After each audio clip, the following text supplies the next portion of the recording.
Audio recording ਰਾਹੀਂ ਜਿਵੇਂ ਕੱਲ੍ਹ ਹਰਮੀਤ ਨੇ ਕਿਹਾ ਹੈ ਕਿ ਮੈਂ ਆਪਣੇ ਆਪ ਨੂੰ ਤ੍ਰਿਸ਼ੰਕੂ ਦੀ ਤਰ੍ਹਾਂ ਪਾ ਰਹੀ ਹਾਂ। ਐਸੀ ਅਵਸਥਾ ਬਹੁਤੇ ਗੁਰਮੁਖ ਪਿਆਰਿਆਂ ਦੀ ਹੋਵੇਗੀ। ਇਸੇ ਹੀ ਅਵਸਥਾ ਤੋਂ ਬਹੁਤੇ ਸਾਧਕ ਜਾਂ ਪ੍ਰਭੂ ਵੱਲ ਜਾਣ ਵਾਲੇ ਵਾਪਸ ਵੀ ਮੁੜ ਜਾਂਦੇ ਹਨ, ਕਿਉਂਕਿ ਇਹ ਅਵਸਥਾ ਦੇ ਵਿੱਚ ਬੜੀ ਬੇਚੈਨੀ ਹੁੰਦੀ ਹੈ। ਕਈ ਵਾਰ ਮਾਨਸਿਕ ਪਰੇਸ਼ਾਨੀ ਵੀ ਬਹੁਤ ਜ਼ਿਆਦਾ ਹੋ ਜਾਂਦੀ ਹੈ ਤੇ ਕਈ ਵਾਰ ਸਾਧਕ ਸੋਚਣ ਲੱਗ ਜਾਂਦਾ ਹੈ, ਮੁਮੁਕਸ਼ੂ ਕਹਿ ਲਈਏ, ਕਿ ਮੈਂ ਕਿਹੜੇ ਚੱਕਰਾਂ 'ਚ ਪੈ ਗਿਆ, ਪਹਿਲਾਂ ਹੀ ਠੀਕ ਸੀ। ਦਰਅਸਲ ਜਿਨ੍ਹਾਂ ਨੂੰ ਅਜੇ ਪਰਮਾਤਮਾ ਦੀ ਤੜਫ ਪੈਦਾ ਨਹੀਂ ਹੋਈ, ਪਿਆਸ ਪੈਦਾ ਨਹੀਂ ਹੋਈ, ਜਾਂ ਸੰਸਾਰ ਅਜੇ ਵਿਅਰਥ ਨਹੀਂ ਲੱਗਣ ਲੱਗਾ ਹੈ, ਤਾਂ ਉਹ ਮਜ਼ੇ ਨਾਲ ਸੰਸਾਰ ਵਿੱਚ ਜੀ ਰਹੇ ਹਨ, ਤਾਂ ਜ਼ਿਆਦਾ ਸੁਖੀ ਲੱਗਣਗੇ ਤੁਹਾਨੂੰ, ਕਿਉਂਕਿ ਉਹਨਾਂ ਨੂੰ ਤਾਂ ਇੱਕੋ ਹੀ ਚਿੰਤਾ ਹੈ ਨਾ, ਸੰਸਾਰ ਦੀ। ਅਤੇ ਸੰਸਾਰ 'ਚ ਅਗਰ ਇੱਛਾਵਾਂ ਪੂਰੀਆਂ ਹੁੰਦੀਆਂ ਰਹਿਣ ਤਾਂ ਬੜੇ ਮਜ਼ੇ ਨਾਲ ਜੀਂਦੇ ਰਹਿੰਦੇ। ਪਰ ਜਦੋਂ ਦੁੱਖ ਆਵੇਗਾ, ਦੁੱਖਾਂ ਦੇ ਪਹਾੜ ਟੁੱਟਣਗੇ, ਉਦੋਂ ਉਹਨਾਂ ਨੂੰ ਵੀ ਖਬਰ ਹੋਵੇਗੀ। ਪਰ ਜਿਹੜਾ ਚੱਲ ਪਿਆ ਹੈ ਸੰਸਾਰ ਤੋਂ ਵਾਪਸ ਪਰਮਾਤਮਾ ਵੱਲ ਨੂੰ, ਝੂਠ ਵੱਲੋਂ ਸੱਚ ਵੱਲ ਨੂੰ, ਤਾਂ ਉਹਦੇ ਝੂਠ ਦੀ ਪਕੜ ਇੱਕਦਮ ਛੁੱਟ ਨਹੀਂ ਜਾਂਦੀ ਹੈ। ਇਹ ਗੱਲ ਖਿਆਲ ਵਿੱਚ ਰੱਖੋ। ਪਹਿਲੇ ਤਾਂ ਗੱਲ ਇਹ ਹੈ ਕਿ ਜਿਹੜਾ ਤੁਹਾਨੂੰ ਪਤਾ ਲੱਗਾ ਹੈ ਕਿ ਸੰਸਾਰ ਦੀ ਪਕੜ ਬੰਧਨ ਹੈ, ਤੁਸੀਂ ਬਹੁਤ ਹੀ ਵਡਭਾਗੀ ਹੋ। ਬਹੁਤਿਆਂ ਨੂੰ ਇਹ ਪਤਾ ਨਹੀਂ ਲੱਗਦਾ ਹੈ ਕਿ ਸੰਸਾਰ ਦੀ ਪਕੜ ਸੁਰਤ ਕਰਕੇ ਪਕੜਿਆ ਹੋਇਆ ਹੈ, ਉਹੋ ਹੀ ਬੰਧਨ ਹਨ, ਅਤੇ ਇਹ ਬੰਧਨ ਇੱਕਦਮ ਟੁੱਟ ਨਹੀਂ ਜਾਣਗੇ। ਅਤੇ ਆਸਤੇ ਆਸਤੇ ਤੁਸੀਂ ਤੋੜੋਗੇ, ਸੰਸਾਰ ਦੀ ਪਕੜ ਘੱਟ ਕਰੋਗੇ, ਅਤੇ ਆਸਤੇ ਆਸਤੇ ਹੋਵੇਗੀ। ਵਾਰ ਵਾਰ ਪਕੜੇਗਾ ਮਨ, ਕਿਉਂਕਿ ਬਹੁਤ ਗਹਿਰੀ ਪਕੜ ਹੈ, ਬਹੁਤ ਗਹਿਰੇ ਲਗਾਵ ਹਨ, ਅਤੇ ਲਾਏ ਵੀ ਤੁਸੀਂ ਆਪ ਹੀ ਹਨ। ਅਤੇ ਜਦੋਂ ਲਗਾਵ ਲੱਗਦਾ ਹੈ ਨਾ, ਉਦੋਂ ਸੁੱਖ ਵੀ ਮਿਲਦਾ ਹੈ। ਪਰ ਜਦੋਂ ਲਗਾਵ ਹਟੇਗਾ, ਉਦੋਂ ਦੁੱਖ ਵੀ ਮਿਲੇਗਾ, ਉਹ ਪੀੜਾ ਦੇ ਵਿੱਚ ਦੀ ਵੀ ਗੁਜ਼ਰਨਾ ਪਵੇਗਾ। ਇਸੇ ਕਾਰਨ ਹੀ ਜਿਹੜੇ ਪ੍ਰਭੂ ਦੇ ਮਾਰਗ 'ਤੇ ਚੱਲਦੇ ਹਨ, ਉਹ ਪੀੜਾ ਦੇ ਵਿੱਚ ਦੀ ਗੁਜ਼ਰਦੇ ਹਨ। ਉਹਨੂੰ ਹੀ ਬਿਰਹਾ ਕਿਹਾ ਹੈ। ਇੱਕ ਪਾਸੇ 'ਤੇ ਹੈ ਸੰਸਾਰ, ਜਿਹਨੂੰ ਥੋੜ੍ਹਾ ਜਿਹਾ ਜਾਣਦੇ ਵੀ ਹਨ, ਪਹਿਚਾਣਦੇ ਵੀ ਹਨ, ਅਤੇ ਉੱਥੇ ਆਪਣੇ ਵੀ ਹਨ, ਪਰਾਏ ਵੀ ਹਨ। ਫਿਰ ਇਸ ਨੂੰ, ਝੂਠ ਨੂੰ ਜਦੋਂ ਛੱਡ ਕੇ ਜਿਹਨੂੰ ਜਾਣ ਰਹੇ ਹਨ, ਅਤੇ ਸਤਿਪੁਰਖਾਂ ਦੇ ਕਹੇ ਹੋਏ 'ਤੇ ਭਰੋਸਾ ਕਰਕੇ, ਵਿਸ਼ਵਾਸ ਸ਼ਰਧਾ ਕਰਕੇ ਸੱਤ ਵੱਲ ਨੂੰ ਚੱਲਦੇ ਹਨ। ਅਤੇ ਸੱਤ ਦਾ ਤਾਂ ਜੇ ਪਤਾ ਨਹੀਂ ਲੱਗ ਰਿਹਾ ਹੈ ਕੁਛ, ਅਤੇ ਉਹਦਾ ਤਾਂ ਕੋਈ ਪਤਾ ਨਹੀਂ ਲੱਗ ਰਿਹਾ ਹੈ, ਅਤੇ ਇਸ ਕਰਕੇ ਘਬਰਾਹਟ ਵੀ ਹੁੰਦੀ ਹੈ ਵੀ ਕੀ ਬਣੂਗਾ, ਕੀ ਹੋਊਗਾ, ਕਿੱਥੇ ਜਾਵਾਂਗੇ। ਅਤੇ ਇਸ ਕਰਕੇ ਪਿਛਲਾ ਵੀ ਨਹੀਂ ਆਦਮੀ ਛੱਡਦਾ ਹੈ, ਡਰ ਡਰ ਕੇ ਫੜ ਲੈਂਦਾ ਹੈ। ਅਤੇ ਮਾਇਆ ਮੋਹ ਬਹੁਤ ਗਹਿਰਾ ਹੈ। ਪਹਿਲੀ ਤਾਂ ਗੱਲ ਇਹ ਹੈ, ਮਾਇਆ ਮਮਤਾ ਮੋਹਣੀ, ਜਿਨ ਵਿਣ ਦੰਤਾਂ ਜਗ ਖਾਇਆ, ਮਨਮੁਖ ਖਾਧੇ ਗੁਰਮੁਖ ਉਬਰੇ, ਜਿਹਨੇ ਸੱਚ ਨਾਮ ਚਿੱਤ ਲਾਇਆ, ਜਿਹਨੇ ਸੱਚ ਦੇ ਨਾਮ ਦੇ ਵਿੱਚ ਚਿੱਤ ਲਾਇਆ। ਹੁਣ ਤੁਸੀਂ ਝੂਠਾ ਨਾਮਾਂ ਦੇ ਵਿੱਚ ਚਿੱਤ ਲਾਇਆ ਹੋਇਆ ਹੈ, ਝੂਠੇ ਨਾਮ ਹਨ ਜਿਹੜੇ ਤੁਹਾਨੂੰ ਯਾਦ ਹਨ ਸੰਸਾਰਿਕ, ਅਤੇ ਉਹ ਨਾਮਾਂ ਨੂੰ ਹੀ ਆਪਣੇ ਸਮਝੀ ਬੈਠੇ ਹੋ। ਵੀ ਮੇਰੇ ਹਨ, ਆਪਣੇ ਹਨ। ਮਮਤਾ ਦਾ ਅਰਥ ਹੁੰਦਾ ਮੇਰਾ, ਅਤੇ ਮੇਰਾ ਮੇਰਾ ਕਰਕੇ, ਮੇਰੀ ਮੇਰੀ ਕਰਕੇ ਬਹੁਤ ਗਹਿਰਾ ਸੰਬੰਧ ਬਣ ਜਾਂਦਾ ਹੈ ਮੇਰੇਪਨ ਦਾ। ਅਤੇ ਫਿਰ ਦੋ ਤਰਫਾ ਸੰਬੰਧ ਬਣਦਾ ਹੈ। ਜਿਵੇਂ ਜਿਹੜਾ ਤੇ ਮੈਟੀਰੀਅਲ ਹੈ, ਜਿਵੇਂ ਕੋਠੀਆਂ ਕਾਰਾਂ ਹਨ, ਉਹਨਾਂ ਵੱਲ ਤੇ ਇੱਕ ਤਰਫਾ ਹੁੰਦਾ ਹੈ, ਤੁਹਾਡੇ ਵੱਲੋਂ ਹੀ ਹੁੰਦਾ ਹੈ ਮੋਹ, ਉਹਨਾਂ ਵੱਲੋਂ ਤਾਂ ਹੈ ਨਹੀਂ। ਪਰ ਜਿਹੜੇ ਜੀਵਤ ਪ੍ਰਾਣੀ ਹਨ ਤੁਹਾਡੇ, ਉਹਨਾਂ ਨੇ ਵੀ ਮੋਹ ਪਾ ਲਿਆ ਨਾ ਤੁਹਾਡੇ ਨਾਲ। ਅਤੇ ਫਿਰ ਜਦੋਂ ਤੁਸੀਂ ਤੋੜਨਾ ਚਾਹੋਗੇ ਮੋਹ, ਉਹਨਾਂ ਨੂੰ ਕਹੋਗੇ ਮੈਂ ਹੁਣ ਤੁਹਾਡੇ ਵੱਲ ਬਹੁਤਾ ਧਿਆਨ ਨਹੀਂ ਦੇਣਾ, ਮੈਂ ਰੱਬ ਵੱਲ ਧਿਆਨ ਦੇਣਾ ਹੈ, ਅਤੇ ਉਹ ਵੀ ਨਾਰਾਜ਼ ਹੋਣਗੇ। ਮੈਂ ਦੇਖਿਆ ਹੈ ਨਾ, ਜਿਨ੍ਹਾਂ ਦਾ ਧਿਆਨ ਹਟ ਰਿਹਾ ਹੈ, ਉਹਨਾਂ ਦੇ ਕਰੀਬੀ ਪਰਿਵਾਰਕ ਮੈਂਬਰ ਬਹੁਤ ਨਾਰਾਜ਼ ਹਨ। ਇੱਕ ਮਾਈ ਨੇ ਮੈਨੂੰ ਟੈਲੀਫੋਨ ਕਰਕੇ ਕਿਹਾ ਸੀ ਪਿੱਛੇ ਜਿਹੇ ਵੀ ਤੁਸੀਂ YouTube 'ਤੇ ਵੀ ਇਹ ਰਿਕਾਰਡਿੰਗਾਂ ਪਵਾ ਦਿਆ ਕਰੋ। ਮੈਂ ਉਹਨੂੰ ਕਿਹਾ ਤੂੰ ਗਰੁੱਪਾਂ ਦੇ ਵਿੱਚ ਹੀ ਐਡ ਹੋ ਜਾ। ਕਹਿੰਦੀ ਹੋਈ ਸੀ ਪਰ ਰਹਿਣ ਨਹੀਂ ਦਿੱਤਾ ਹੈ। ਹੁਣ ਮੈਂ ਚੋਰੀ ਸੁਣਦੀ ਹਾਂ ਪਰਿਵਾਰ ਦੇ ਮੈਂਬਰਾਂ ਤੋਂ, ਘਰ ਵਾਲੇ ਤੋਂ ਵੀ। ਦੇਖੋ, ਅਗਲੇ ਸੁਣ ਨਹੀਂ ਦਿੰਦੇ ਹਨ, ਕਹਿੰਦੇ ਹਨ ਤੈਨੂੰ ਗਰੁੱਪ 'ਚ ਨਹੀਂ ਰਹਿਣ ਦੇਣਾ। ਪਰ ਜਿਹੜਾ ਅੰਦਰੋਂ ਜੁੜ ਗਿਆ, ਉਹਨੂੰ ਇਹ ਬਾਹਰਲੇ ਗਰੁੱਪ 'ਚੋਂ ਤਾਂ ਕੱਢ ਸਕਦੇ ਹਨ ਟੈਲੀਫੋਨ ਵਾਲੇ, ਪਰ ਅੰਦਰਲੇ ਗਰੁੱਪ 'ਚੋਂ ਥੋੜ੍ਹੀ ਕੱਢ ਸਕਦੇ ਹਨ। ਤੂੰ ਜੁੜਿਆ ਹੀ ਹੋਇਆ ਹੈ। ਬਹੁਤੇ ਸੁਣ ਰਹੇ ਹਨ, ਦੱਸਦੇ ਨਹੀਂ ਹਨ ਕਿਸੇ ਨੂੰ ਵੀ ਅਸੀਂ ਉਹਨਾਂ ਨੂੰ ਸੁਣ ਰਹੇ ਹਾਂ। ਵੀ ਲੋਕ ਕੀ ਕਹਿਣਗੇ ਵੀ ਉਹਨਾਂ ਨੂੰ ਸੁਣਦੇ ਹੋ, ਜਿਹੜੇ ਕਿਸੇ ਵੀ ਧਰਮ ਨੂੰ ਨਹੀਂ ਮੰਨਦੇ ਹਨ, ਬਲਕਿ ਧਰਮ ਛਡਾਉਂਦੇ ਹਨ। ਨਾਸਤਿਕ ਹੋ ਜਾਓਗੇ ਅਤੇ ਲੋਕ ਨਾਸਤਿਕ ਕਹਿਣਾ ਸ਼ੁਰੂ ਕਰ ਦਿੰਦੇ ਹਨ। ਬਹੁਤ ਕਠਿਨ ਹੈ ਸੰਸਾਰ ਦੇ ਵਿੱਚ ਰਹਿੰਦਿਆਂ ਹੋਇਆਂ ਸੰਸਾਰ ਤੋਂ ਮੁਕਤ ਹੋਣਾ।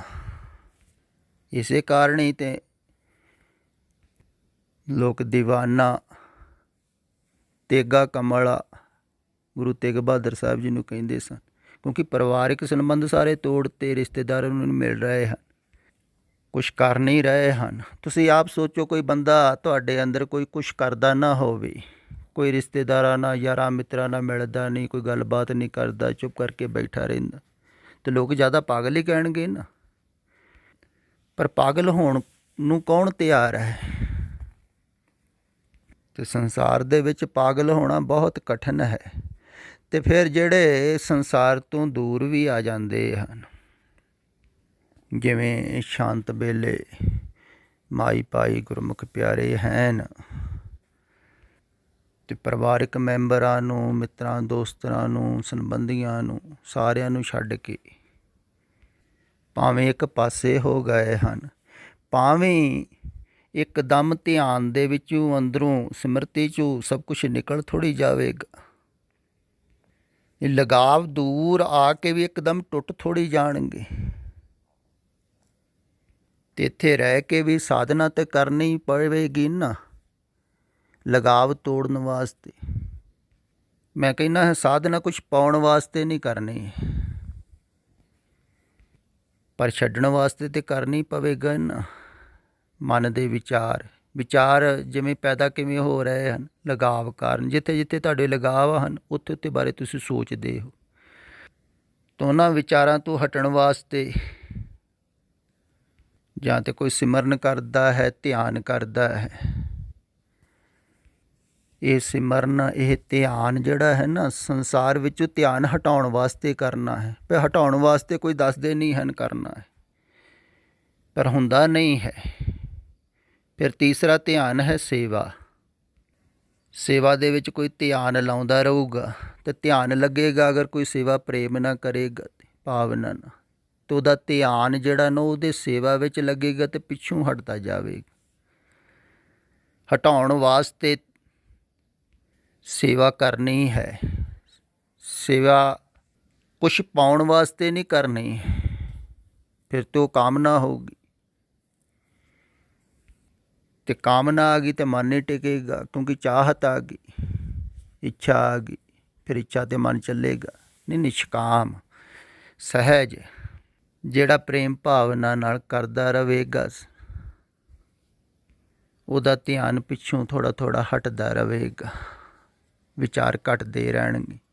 ਫਿਰ ਦੂਸਰੀ ਗੱਲ ਹੈ, ਸੰਸਾਰ ਦੀਆਂ ਆਦਤਾਂ ਜਿਹੜੀਆਂ ਹਨ ਉਹ ਵੀ ਮਨ ਦੇ ਵਿੱਚ ਪਈਆਂ ਹੋਈਆਂ ਹਨ। ਹੁਣ ਜਿਹੜੇ ਢੰਗ ਦੇ ਨਾਲ ਕੋਈ ਰਹਿ ਰਿਹਾ ਸੰਸਾਰ ਦੇ ਵਿੱਚ, ਉਹ ਆਦਤਾਂ ਮਜ਼ਬੂਤ ਹੋਈਆਂ ਹਨ ਅੰਦਰ, ਤਾਂ ਉਹ ਵੀ ਇੱਕਦਮ ਹੀ ਛੱਡ ਨਹੀਂ ਦਿੰਦਾ ਹੈ ਮਨ। ਗੁੱਸੇ ਹੋਣਾ, ਨਾਰਾਜ਼ ਹੋਣਾ, ਚੰਗਾ ਦੇਖਣਾ, ਮਾੜਾ ਦੇਖਣਾ, ਉਹ ਵੀ ਇਹ ਧਿਆਨ ਰੱਖਣਗੇ ਤਾਂ ਆਦਤਾਂ ਛੁੱਟਣਗੀਆਂ। ਜਿਵੇਂ ਕਿਸੇ 'ਤੇ ਗੁੱਸਾ ਆ ਜਾਂਦਾ ਹੈ, ਕੋਈ ਕੁਛ ਕਹਿ ਦਿੰਦਾ ਹੈ, ਨਾਰਾਜ਼ਗੀ ਹੁੰਦੀ ਹੈ, ਕ੍ਰੋਧ ਆ ਗਏ। ਕ੍ਰੋਧ ਆਇਆ ਕਿਉਂ? ਉਹਦਾ ਕਾਰਨ ਖੋਜੋ। ਹਉ ਹੈ ਕਾਰਨ। ਤੁਸੀਂ ਆਪਣੇ ਆਪ ਨੂੰ ਠੀਕ ਸਮਝਦੇ ਹੋ, ਅਗਲੇ ਨੇ ਗਲਤ ਕਹਿ ਦਿੱਤਾ, ਤੁਸੀਂ ਕਹਿੰਦੇ ਹੁੰਦਾ ਹੀ ਕੌਣ ਹੈ ਮੈਨੂੰ ਗਲਤ ਕਹਿਣ ਵਾਲਾ ਜਾਂ ਗਲਤ ਕਹਿਣ ਵਾਲੀ। ਅਤੇ ਫਿਰ ਤੁਸੀਂ ਆਪਣੇ ਆਪ ਨੂੰ ਸ੍ਰੇਸ਼ਟ ਸਿੱਧ ਕਰਨ ਵਾਸਤੇ ਦੂਸਰੇ 'ਚ ਔਗਣ ਵੀ ਪ੍ਰਗਟ ਕਰਦੇ ਹੋ। ਅਗਰ ਦੂਸਰੇ ਨੂੰ ਨਾ ਦੱਸੋ ਵੀ ਇਹਦੇ 'ਚ ਔਗਣ ਹੈ, ਅਤੇ ਆਪਣੇ ਮਨ ਦੇ ਅੰਦਰ ਚੱਲਦੇ ਰਹਿੰਦੇ ਆ ਵੀ ਇਹ ਇਹੋ ਜਿਹਾ ਹੈ ਜਾਂ ਇਹੋ ਜਿਹੀ, ਤਾਂ ਉਹਦੇ ਨਾਲ ਜ਼ਿਆਦਾ ਹਉ ਵੱਧਦੀ ਹੈ, ਅਤੇ ਜਿੰਨੀ ਹਉ ਵਧੇਗੀ ਓਨਾ ਕ੍ਰੋਧ ਵਧੇਗਾ। ਅਤੇ ਇਹ ਨਾਲ ਨਾਲ ਧਿਆਨ ਰੱਖਣਾ ਪਵੇਗਾ ਆਪਣੇ ਮਨ ਦਾ ਵੀ, ਮਨ ਪ੍ਰਤੀ ਸੁਚੇਤ।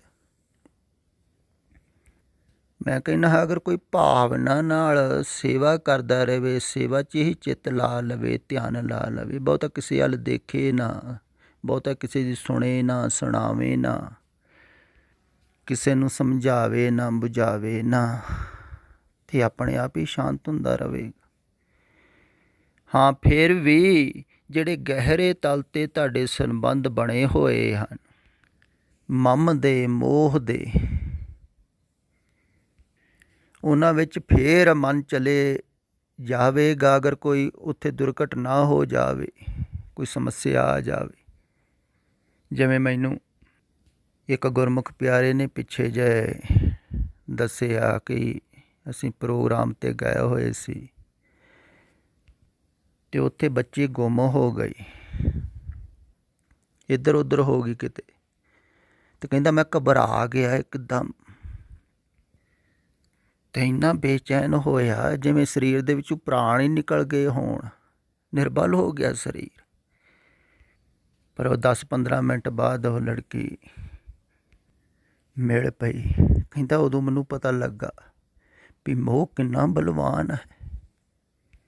ਮੋਹ ਦਾ ਪਤਾ ਉੱਦਾਂ ਨਹੀਂ ਲੱਗਦਾ ਹੈ, ਮੋਹ ਦਾ ਪਤਾ ਉਦੋਂ ਹੀ ਲੱਗਦਾ ਹੈ ਜਦੋਂ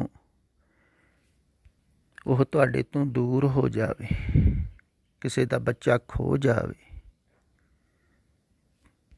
ਤਾਂ ਉਦੋਂ ਹੀ ਉਹਨੂੰ ਪਤਾ ਲੱਗੇਗਾ ਨਾ ਵੀ ਮੋਹ ਕੀ ਚੀਜ਼ ਹੁੰਦੀ ਹੈ।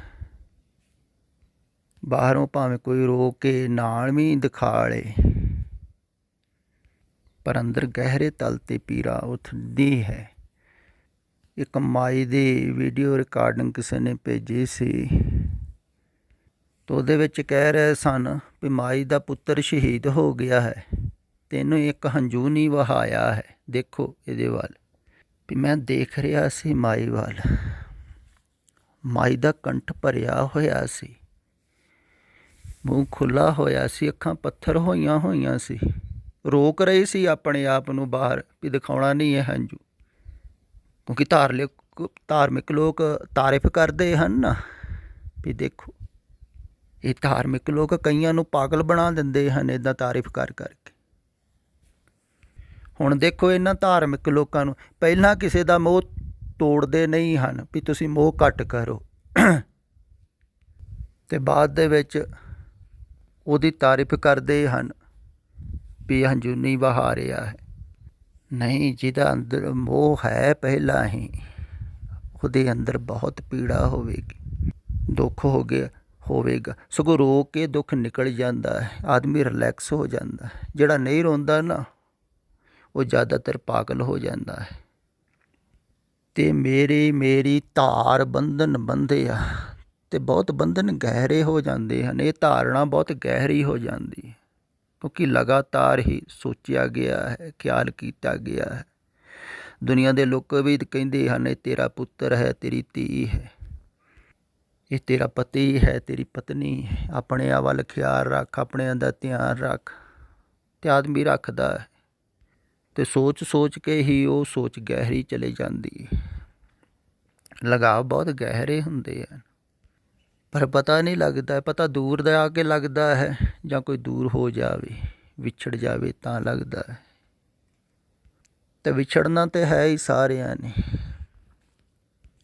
ਸੰਗ ਸਖਾ ਸਭ ਤਜ ਗਏ, ਕੋਊ ਨਾ ਨਿਭਿਓ ਸਾਥ। ਕੋਈ ਨਿਭਣਾ ਥੋੜ੍ਹੀ। ਤੇ ਜਿਹੜੇ ਸੰਗ ਸਾਥ ਪਹਿਲਾਂ ਹੀ ਛੱਡ ਕੇ ਉਸ ਪਰਮਾਤਮਾ ਦੀ ਟੇਕ ਵਿੱਚ ਤੁਰ ਪਏ, ਉਹਨਾਂ ਨੂੰ ਪਰਮਾਤਮਾ ਦੀ ਟੇਕ ਮਿਲ ਜਾਂਦੀ ਹੈ, ਆਸਰਾ ਮਿਲ ਜਾਂਦਾ। ਤੇ ਜਿਹੜੇ ਦੂਸਰਿਆਂ ਦਾ ਹੀ ਆਸਰਾ ਭਾਲਦੇ ਰਹਿੰਦੇ ਹਨ, ਕਈ ਸੋਚਦੇ ਹਨ ਨਾ ਆਪਣੇ ਹੋਣਗੇ ਤੇ ਆਸਰਾ ਦੇਣਗੇ। ਤੇ ਆਸਰਾ ਤੇ ਉਹ ਜ਼ਰੂਰ ਦਿੰਦੇ ਹਨ, ਕੰਧੇ 'ਤੇ ਰੱਖ ਕੇ ਸ਼ਿਵਿਆਂ ਚੱਕ ਲੈ ਕੇ ਜਾਂਦੇ ਹਨ, ਕੰਧੇ ਦਾ ਆਸਰਾ ਦੇ ਦਿੰਦੇ ਤੇ ਸ਼ਿਵਿਆਂ 'ਚ ਜਾ ਕੇ ਫੂਕ ਦਿੰਦੇ।